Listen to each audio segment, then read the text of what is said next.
नमस्कार, मेरा नाम है शुभम और ये है मेरा चैनल एडवाइस यूथ।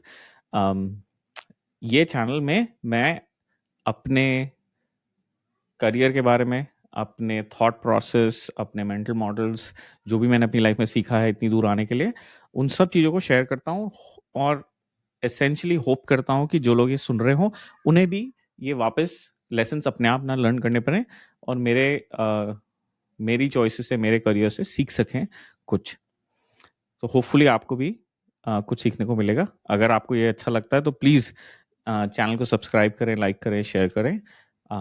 बाकी आज के टॉपिक पे आते हैं। तो आज का टॉपिक है चॉइसेस एसेंशियली।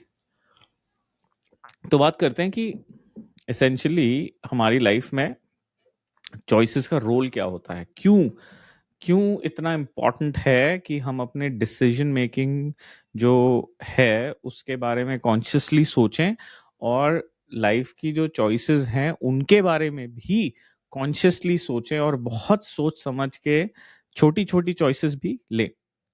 तो सबसे ब- सबसे बड़ा रीजन ये है कि आप देखिए, जहां आप हैं आज, चाहे आप खुश हैं चाहे नहीं हैं, चाहे आप सक्सेसफुल हैं चाहे अभी भी स्ट्रगल कर रहे हैं, जहां भी आप हैं, वो जो पोजीशन है लाइफ में, वो आउटपुट है आपकी पुरानी चॉइसेस का, आपकी या हो सकता है आपके आसपास वालों की।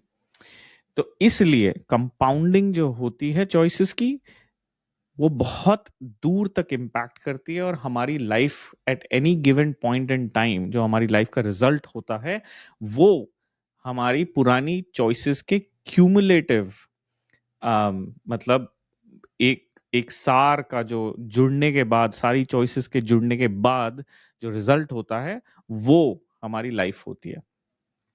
तो आज मैं जहां बैठा हूं या आप जहां बैठे हैं, जो कोई भी जो सुन रहा है, जहां भी आप बैठे हैं, वो आपकी चॉइसेस के वजह से है। अब without going into details of, लोग कहेंगे नहीं मेरे पास तो ये ऑप्शन नहीं था, मेरे पास वो ऑप्शन नहीं था। कई बार ऐसा होता है कि आपके पास शायद ऑप्टिमल चॉइसेस नहीं थी, बट स्टिल चॉइसेस थी। और उस उन चॉइसेस को लेना भी अपने आप में एक स्किल है। उन चॉइसेस में से राइट चॉइस को चूज करना, उसमें से जो राइट ऑप्शन है उसे चूज करना भी एक बहुत बड़ी स्किल है। और अगर आप ये स्किल नहीं सीखेंगे, अगर आप इसके बारे में नहीं सोचेंगे कॉन्शियसली, तो आप हमेशा डिफॉल्ट चॉइस जो होती है उसे ही चूज करेंगे। एक बहुत अच्छी बुक है, अगर आपको पढ़नी हो तो उसका नाम है नज। तो बुक जो नज है, वो उसका पूरा टॉपिक, जो टॉपिक है वो डिफॉल्ट्स पे है। और the idea behind that book is very simple. The idea is that कि लोग generally, right, they don't like to make choices. तो लोगों को, जैसे मैं हूं, आप हैं, हमें चॉइसेस, डिसीजन लेने अच्छे नहीं लगते हैं क्योंकि it takes a lot of mental energy to think and to take decisions.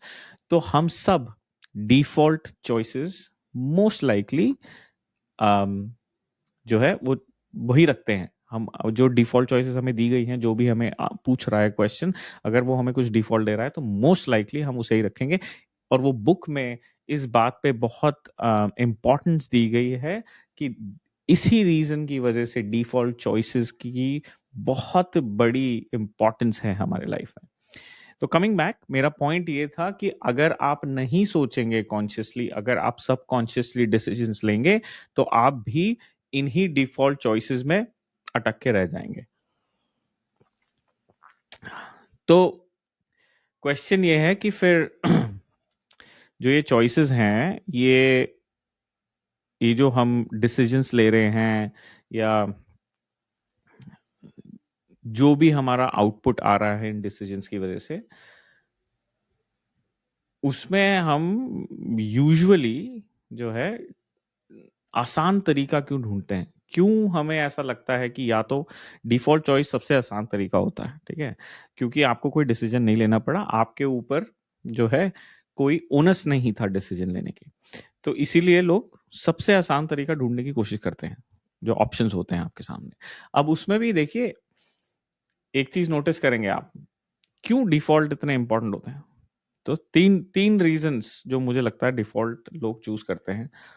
सबसे पहला कि एक तो आपको कोई डिसीजन लेना नहीं पड़ा, तो आपका दिमाग नहीं लगा, तो आपको कुछ ढूंढना नहीं पड़ा, आपको उसके बारे में इंफॉर्मेशन नहीं निकालनी पड़ी, आपको ये नहीं सोचना पड़ा कि इसके कॉन्सिक्वेंसेस क्या होंगे क्या नहीं होंगे, कुछ नहीं, आपने डिफॉल्ट चूज कर लिया। दूसरा, जब आप डिफॉल्ट चूज करते हैं तो आप एसेंशली जो ओनस है डिसीजन के आउटपुट का, वो किसी और पे डाल देते हैं, क्योंकि डिफॉल्ट डिसाइड किसी और ने किया होता है। अब लेट्स से मम्मी पापा ने कहा जाइए और एक्स करियर चॉइस चूज कर लीजिए, आपने कर ली, कल को कुछ हुआ तो गेस व्हाट, आपने तो नहीं कहा था ना, किसी और ने कहा था, मम्मी पापा ने कहा किसी से शादी कर लें, आपने कर ली, आपने अपना ड्यू डिलिजेंस नहीं किया, तो उसका जो कॉन्सिक्वेंस है उसका वो किसे झेलना पड़ेगा, किसका किसका डिसीजन था, आपका नहीं था ना। तो subconsciously it is an easy way out कि चलो कोई नहीं, कोई किसी और का डिसीजन है, मैंने तो हाँ कही, इट्स फाइन। और तीसरा कि इसमें जो है ना, लॉन्ग टर्म थिंकिंग नहीं लगती है, तो आपको ज्यादा दूर तक कुछ देखने की जरूरत नहीं पड़ती। शॉर्ट टर्म क्वेश्चन होता है कि आज बताइए आपको अम, बाहर जाके ऑयली खाना खाना है कि घर में नॉर्मल खाना खाना है, मज़ा तो ऑयली में आएगा, तो चलिए बाहर जाके खाते हैं। हेल्थ जो है वो एक लॉन्ग टर्म डिसीजन है, उसमें सेल्फ डिसिप्लिन लगता है, उसमें और बहुत थॉट प्रोसेस लगता है, तो क्यों क्यों अपना टाइम वेस्ट करें, आसान चॉइस चूज कर लेते हैं। तो ये I think this is probably why, right, like लोग आसान चॉइसेस चूज करते हैं। अब इसमें भी ना, लेट्स टॉक अबाउट कि ये हमारे अंदर ये जो कंडीशनिंग है, ये जो ये सबकॉन्शियस डिफॉल्ट चॉइसेस जो है वो हम क्यों चूज करते हैं, आसान चॉइसेस क्यों चूज करते हैं, आसान डिसीजंस क्यों लेते हैं, अल्टीमेटली जो आसान रास्ता होता है दोनों के बीच में या तीन चार के बीच में, वही क्यों चूज करते हैं। तो मेरे हिसाब से, एटलीस्ट मेरे ओपिनियन में, तीन बड़े रीजन हैं जिसमें लोगों को लगता है कि यार आसान जो है रास्ता वो चूज कर लेते हैं जब भी डिसीजन हो अपने सामने। तो सबसे पहला है इंस्टिंक्ट। देखिए ह्यूमंस जो हैं, हम जो हैं इमोशनल एनिमल्स हैं। हम बाय डिफॉल्ट अपने इमोशंस पे ज़्यादा ओनस रखते हैं। तो जो भी हमारे रिएक्शंस होते हैं ना, वो हमेशा बड़े इमोशनल रिएक्शन होते हैं किसी भी चीज़ को, ठीक है। क्योंकि ऑब्जेक्टिविटी ऑब्जेक्टिविटी मतलब विदाउट इमोशन जो है, सोचना किसी चीज़ को, अम, किसी चीज़ को बिना अपने ओपिनियन लगाए किसी चीज़ के बारे में मनन करना, ऑब्जेक्टिविटी जो है वो हमारा स्ट्रॉन्ग सूट नहीं है। तो इमोशंस क्या होते हैं कि यार मम्मी ने कह दिया चलो दही चीनी खा लेते हैं, आज चलो किसी के दोस्त की पार्टी है तो चलो वहीं चलते हैं, क्या करेंगे, इमोशनल डिसीजंस है ना। तो इमोशनल डिसीजंस के लिए हमारा brain by default instinctively trend होता है, हमें कुछ करना नहीं पड़ता। तो आप जो ये मैक्सिमम नंबर ऑफ डिसीजंस जो डेली लेते हैं, ये सारे इमोशनल होते हैं। इनमें आपका सबकॉन्शियस जो है वो ट्रेंड है, उसको कुछ सोचने की जरूरत नहीं है, तो वो इंस्टिंक्टिव इमोशनल डिसीजंस होते हैं। और वो आप दिन में हजारों लेते हैं, आपको पता भी नहीं होता कौन से वाले हैं। कि आपके खाने का चॉइसेस, आपके सोने का टाइम, आपके उठने का टाइम, आपने 1 घंटा 2 घंटा जो नेटफ्लिक्स पे देखा, सब सब जो है ये इंस्टिंक्टिव इमोशनल डिसीजंस हैं कि यार मूवी देखने में ज्यादा मजा आ रहा है, कौन सोएगा और सुबह उठेगा, राइट। तो short term instinctive decisions, right. Number 2, conditioning. हमें बचपन से आप देखेंगे आपके आसपास बहुत लोग होंगे जो जो आपको कहेंगे यार लाइफ तो मजे करने के लिए है, मजा मजा होना चाहिए लाइफ में, बढ़िया होनी चाहिए लाइफ में, कोई दिक्कत परेशानी नहीं होनी चाहिए लाइफ में, पार्टी, फन, बाहर चले गए, घूम लिए, राइट। तो ये बाय डिफॉल्ट, और यही चीजें आपको टीवी में, मूवीज में भी बेची जाती है, because they know that this is how you think. तो आप कंडीशनड किए जाते हैं ओवर टाइम कि यार इतना क्यों लोड लेना है लाइफ में, आसान होनी चाहिए लाइफ, ठीक है।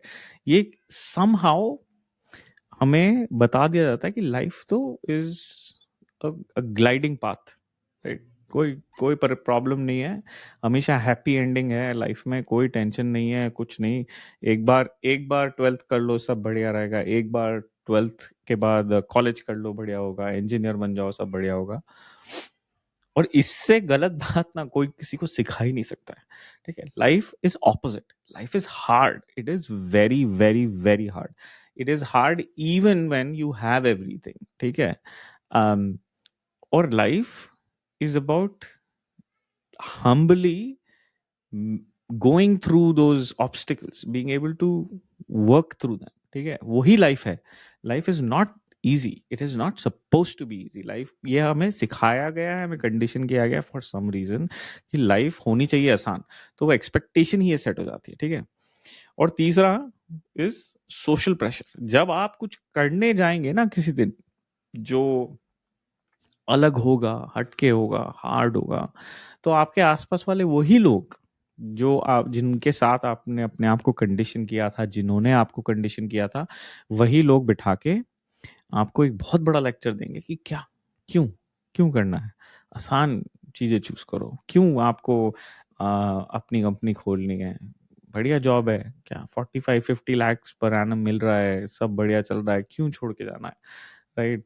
क्यों आपको सुबह उठ के एक्सरसाइज करनी है, चलो शाम को कहीं घूमने चलेंगे, या क्यों आप मेडिटेशन करते हैं, या जो भी आप कोई भी एक ले लीजिए, ठीक है। लाइफ में वो आपके आसपास वाले लोग आपको बोलेंगे यार छोड़, लाइफ में अभी अभी इमीडिएट आज ग्रेटिफिकेशन ले लो, आज शाम को मजे ले लो, हैप्पीनेस इसी में है, लॉन्ग टर्म क्यों सोचना है, ठीक है। ये तीन बड़े रीजन हैं जो आपको रोकते हैं अच्छे लॉन्ग टर्म डिसीजन लेने से।